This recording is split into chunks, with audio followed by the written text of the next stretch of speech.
सियासत में दुश्मनी जितनी मन करे जमकर करना, मगर गुंजाइश इतनी रखना कि कहीं बयान देने में कोई ऐसा विश्वासघात ना हो जाए जो दुश्मन के हाथ एक हथियार लगा जाए। क्योंकि जब युद्ध होता है तो केवल सीमा पार तैनात दुश्मनों से लड़ाई नहीं होती है, कई बार अंदर की चीजें भी दुश्मन के लिए हथियार बन जाती है। ये बड़ी अच्छी बात कही है। कई बार वो बयान, वो लेखन जो जाने अनजाने सरकार पर किए जाते हैं, वो दुश्मन के नैरेटिव को हवा देते हैं। और पाकिस्तान जैसा मुल्क जो 2001 में संसद में हमला करता है, 2008 में मुंबई में नरसंहार करता है, 16 में उरी में, 19 में पुलवामा में, फिर पहलगाम में, वो इन बयानों को आधार बनाकर हिंदुस्तान को कटघरे में खड़ा करने की कोशिश करता है। आतंकवाद की काली तस्वीर पर एक पर्दा डालने की कोशिश करता है। और यही हो रहा है सत्यपाल मलिक और कई और हिंदुस्तानियों की वजह से। पाकिस्तान की संसद से लेकर पाकिस्तान के टीवी और अंतर्राष्ट्रीय मीडिया के सामने सत्यपाल मलिक के बयानों को हथियार बनाकर फिलहाल पाकिस्तान हिंदुस्तान पर दोष बढ़ने की कोशिश कर रहा है। और ऐसे में यह सवाल हमारे मन में आ रहा है कि क्या राजनीतिक लाभ, राजनीतिक कुंठा या सुर्खियों की चाह में वो जो बयान दिए जाते हैं, क्या वो देश की सुरक्षा को कमजोर करने का जरिया बन रहे हैं? क्या ये देश से निकलकर दुश्मन के प्रचार को मजबूत कर रहे हैं? और क्या ये खतरनाक नहीं है? कभी जनरल विपिन रावत ने कहा था कि भारत सिर्फ 2 मोर्चों पर लड़ाई नहीं लड़ रहा, भारत की लड़ाई जो है वो 2.5 मोर्चों पर है। पहली लड़ाई पाकिस्तान से, चीन से, और जो 2.5 दूसरी आधी लड़ाई जो है वो भारत की धरती पर रहने वाले ऐसे लोगों से है जो जाने अनजाने, बेवकूफीवश या कई बार विश्वासघात में पाकिस्तान को हथियार दे जाते हैं। और इसीलिए सवाल है कि क्या सियासी महत्वाकांक्षा, व्यक्तिगत हित, अंतर्राष्ट्रीय मंचों की चाह में कुछ लोग ऐसे नैरेटिव को बढ़ावा दे रहे हैं जो पाकिस्तान के लिए ताकत और हिंदुस्तान के लिए असहज होने की वजह बन रहा है? अभिव्यक्ति की आजादी ठीक, लेकिन क्या उस आजादी में जिम्मेदारी नहीं होनी चाहिए?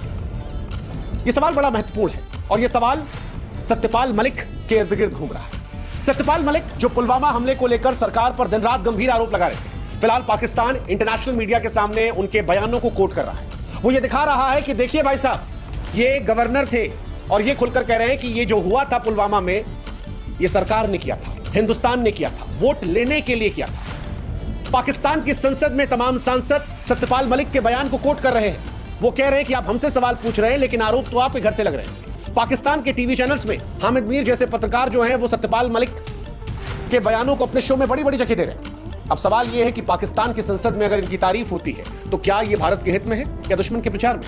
क्या ये देश की सुरक्षा को कमजोर करने का जरिया बन रहे हैं? क्या व्यक्ति की आजादी का इस्तेमाल करते समय हमें यह नहीं सोचना चाहिए कि हमारे शब्द किसे ताकत दे रहे हैं? क्या आप अपने देश को नहीं कमजोर कर रहे हैं?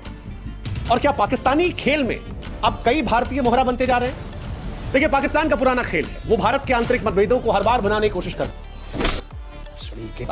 चाहे कश्मीर का मुद्दा हो, पुलवामा का हो या कोई और घटना, वो भारत के कुछ बयानों को अपने प्रचार का हथियार बनाता है। लेकिन सवाल फिर यही है कि क्या भारत के कुछ लोग जानबूझकर अनजाने में इस खेल का मोहरा बन रहे हैं? कुछ उदाहरण हम आपको और देते हैं जिससे आपको और स्पष्ट होगा।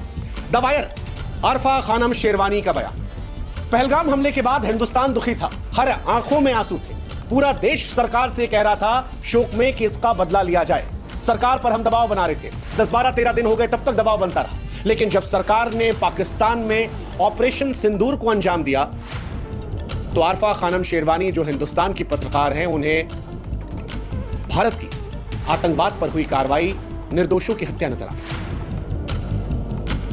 कितनी विडंबना है, कितनी विडंबना है कि मसूद अजहर जो घोषित आतंकवादी है वो बयान जारी करता है कि मेरे घर पर हमला हुआ। वो ये मानता है कि उसके आतंकी भाई को मार डाला गया, आतंक के परिवार का सफाया हो गया।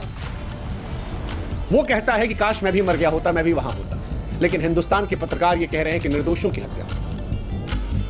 भारत सरकार, भारतीय फौज और भारत के स्टैंड को क्या कमजोर करने वाला यह बयान नहीं था? निर्दोषों की हत्या उस वक्त ये कहना जब जंग चल रही है, जब पाकिस्तान जम्मू में हमला कर रहा है, पंजाब में हमला कर रहा है, गुजरात में हमला कर रहा है, राजस्थान में हमला कर रहा है, पहलगाम में हिंदुओं कत्लेआम मचा दिया, उस वक्त ये कहना क्या बिना तथ्यों की जांच के दिया गया ऐसा बयान देश की एकता को कमजोर नहीं करता? जब पाकिस्तान की मीडिया इसे भारत को मानवाधिकार विरोधी दिखाने के लिए इस्तेमाल करती है तो क्या यह हमें अपनी जिम्मेदारी पर सवाल उठाने के लिए मजबूर नहीं करता कि क्या एक पत्रकार की भूमिका में तथ्यों को सामने लाना चाहिए या सिर्फ अपनी कौम या फिर विवादास्पद बयानों से सुर्खियां बटोरना ही पत्रकारिता का नियम है? द वायर इकलौता नहीं, हालांकि द वायर पे सरकार ने बैन लगा दिया। द वायर इस वक्त freedom of speech and expression की बात कर रहा है। लेकिन लोग सरकार पर भी सवाल इसलिए नहीं उठा रहे क्योंकि द वायर ने जो कुछ किया और जिस वक्त किया वो देश को नुकसान पहुंचा। तो सुधर जाओ, सुन लो मेरी बात। देश की स्थिति असहज करने वाला था। ऐसा एक काम द हिंदू की तरफ से भी किया। द हिंदू और विजेता सिंह की रिपोर्ट। द हिंदू की पत्रकार हैं विजेता सिंह। ऑपरेशन सिंदूर चल रहा था, पाकिस्तान फेक नैरेटिव फैलाने लगा। पाकिस्तान के रक्षा मंत्री सीएनएन पर एक्सपोज हो रहे थे। जब सीएनएन की जर्नलिस्ट ने उनसे सवाल पूछा कि भाई साहब किस आधार पर आप कह रहे हैं कि 5 विमान मार दिए, तो वो कह रहे थे कि सोशल मीडिया पर सबूत। वो जानते कौन सबूत था? वही सबूत जो द हिंदू देने की कोशिश कर रहा था। द हिंदू की पत्रकार विजेता सिंह ने 3 भारतीय लड़ाकू विमानों के नष्ट होने का दावा कर दिया।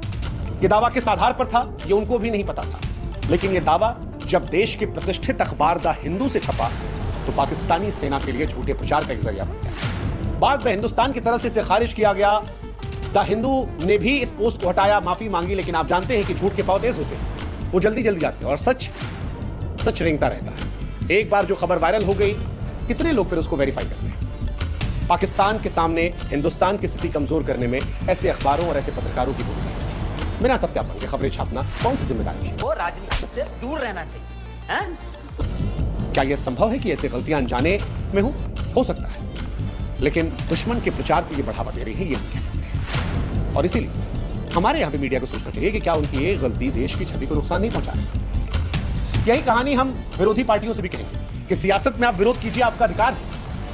आपका अधिकार है सरकार को घेरना, आपकी आवाज में हम भी अपनी आवाज मिलाएंगे, लेकिन जब हम और आप सरकार का विरोध कर रहे हैं, जब हम और आप बीजेपी का विरोध करें, तो कम से कम इतनी मैच्योरिटी तो दिखाएं कि कहीं ऐसा ना हो कि हमारे बयानों का इस्तेमाल हमारा दुश्मन देश कर बैठे। पाकिस्तानी सेना सत्यपाल मलिक का जो बयान दिखा रही थी उसमें राहुल गांधी भी मौजूद थे और उन्हीं बयानों का इस्तेमाल करके वो पहले पुलवामा का दोष भारत में मढ़ रही थी और अब पहलगाम को लेकर पाकिस्तान पर जबरदस्ती आतंक का आरोप थोपने की बात कर रही है। सवाल यह कि क्या सियासी विरोध इतना तीखा होना चाहिए कि देश के खिलाफ प्रचार का हथियार बन जाए? वही वाला शेर, दुश्मनी जितनी मन करे जमकर करना मगर गुंजाइश इतनी रखना, क्योंकि ये राष्ट्रीय सुरक्षा का सवाल है। सरकार के विरोध की आड़ में अनजाने में भी दुश्मन के हितों को बढ़ावा हम नहीं दे सकते। मुझे उम्मीद है कि विपक्ष के नेता इस बारे में और बेहतर तरीके सोचेंगे और फिर भविष्य में इनका ख्याल रखेंगे। बड़ी अच्छी बात कही आप।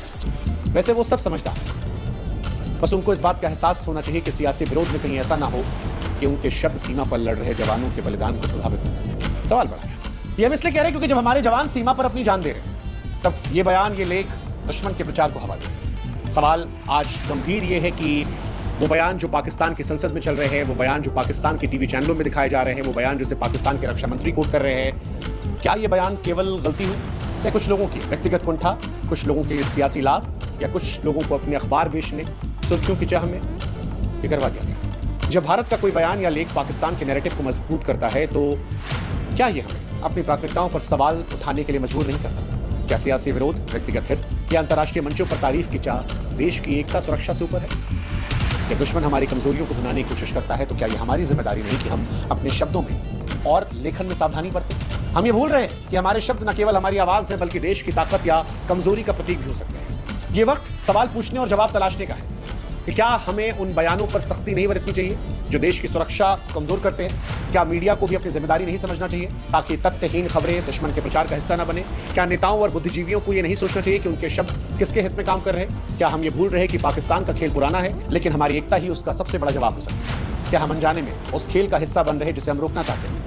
यह समय एकजुटता का है, लेकिन सवाल फिर यही है कि क्या हम अपने जवानों की शहादत का सम्मान करते हुए इस बात को सुनिश्चित कर पाएंगे कि ना तो बाहरी दुश्मन और ना ही भीतर के भ्रामक नैरेटिव भारत की एकता को तोड़ेंगे? क्या हम देश को पहले रखेंगे या फिर सियासत को, सुर्खियों को, व्यक्तिगत हितों को? क्या हम ये समझ पाएंगे कि हमारे शब्द केवल आवाज नहीं बल्कि देश की ताकत या कमजोरी का भी हिस्सा है? अब ये हर भारतीय को तय करना है, क्योंकि अगर पाकिस्तान से आपको जीतना है तो हमें एकजुट होकर भारत को मजबूत करना होगा। अनजाने में भारत को कमजोर नहीं करना होगा। उम्मीद करते हैं कि जिन बिंदुओं को हमने उठाया है उन बिंदुओं को आप भी समझेंगे, आप सरकार के समर्थन करने वाले हो या विरोध करने वाले। लेकिन जब तक पाकिस्तान से जंग है आप भारत बनकर रहें, और अगर आप भारत होंगे तभी भारत पाकिस्तान के सामने हर मोर्चे पर जीत पाएगा। तभी भारत अंतर्राष्ट्रीय मंच पर गर्व से सीना चौड़ा करके कहेगा कि हमने पाकिस्तान के आतंकवाद को मिटाने के लिए जंग शुरू की थी और हम जब तक वो नहीं मिटती तब तक इस जंग में लड़ते रहेंगे। हम लड़ते रहेंगे। दोस्तों नमस्कार, वीडियो पसंद आया हो तो लाइक और शेयर करें। ऐसी न्यूज़ देखने के लिए हमारे YouTube चैनल को सब्सक्राइब जरूर करें। धन्यवाद। जय श्री